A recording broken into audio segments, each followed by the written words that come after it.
Today on All Things 80s, we've got Return of the Jedi Vehicles and Playsets Part 2.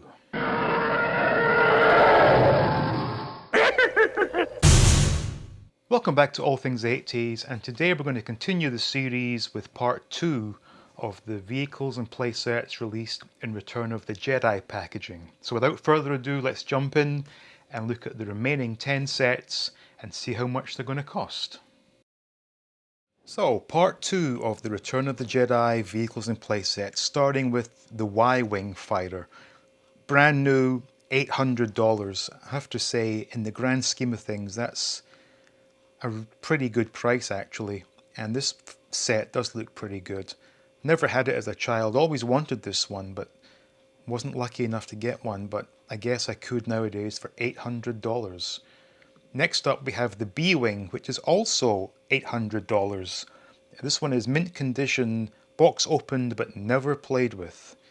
So, always find that hard to believe. But anyway, well, everything, yeah, I guess, true enough.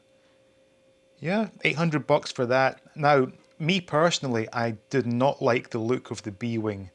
I'm very much, I like my vehicles to be symmetrical, and it always bothered me the way this one flew, but that's just me being very picky.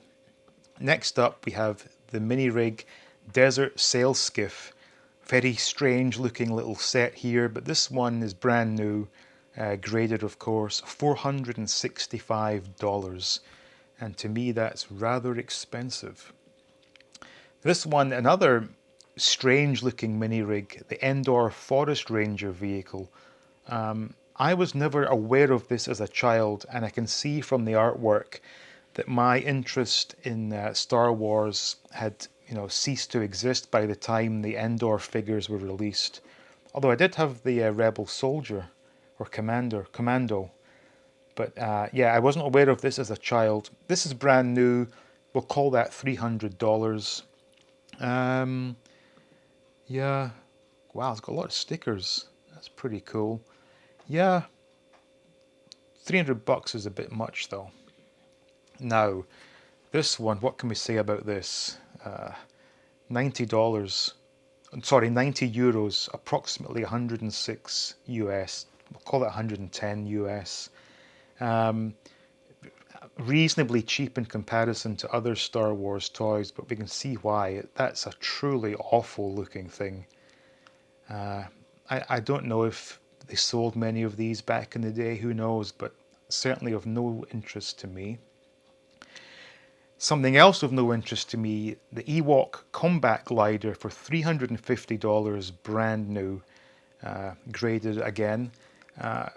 It's just awful looking, really is. Not for me.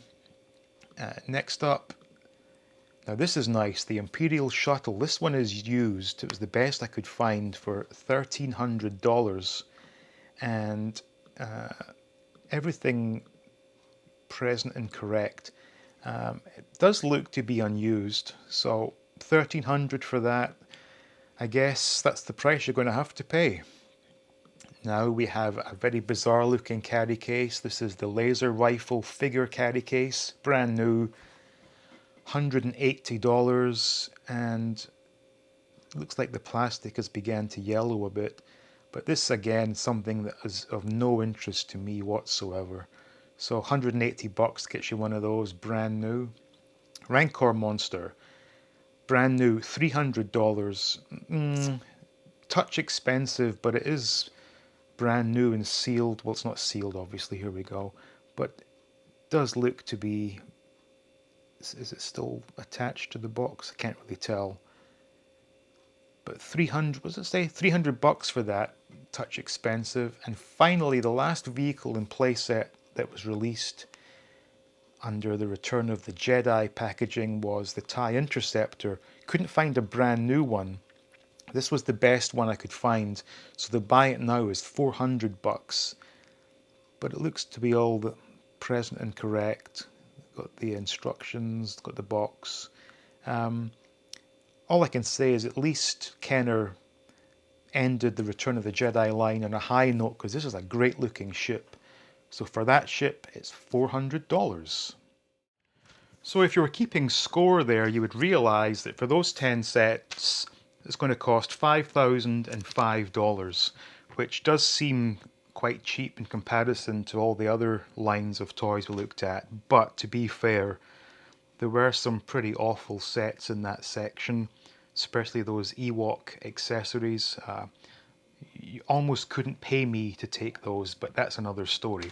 So when you combine the price of the first 10 with these 10 Return of the Jedi toys, the total to get the best examples there are out there is $15,040, which a lot of money obviously, but when you look at the other lines, the Star Wars line, the Empire Strikes Back line, it's reasonably cheap.